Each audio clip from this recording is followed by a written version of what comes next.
Hey everyone, welcome back to the channel.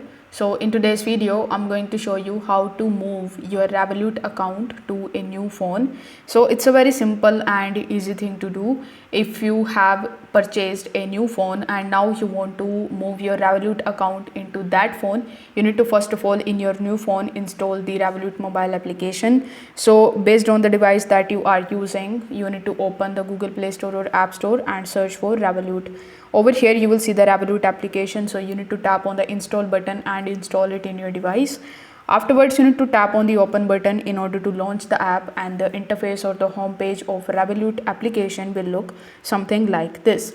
Over here, instead of signing up, you need to tap on the login option because you want to log in into your account and not registering. So over here you need to provide that particular phone number of yours which you have used while registering on Revolut. After providing the phone number, you need to press continue in the bottom. On the next page, you are going to get a 6-digit code via SMS. You need to enter that and follow further steps in order to verify your identity. You may be asked to provide your passcode, the selfie or ID, especially if you are logging in from a new device. So once this step is done, your account will be opened with all of your money, the cards and the data. Nothing is lost. So if this video helped you out, make sure that you like this video and subscribe to the channel. Thanks for watching.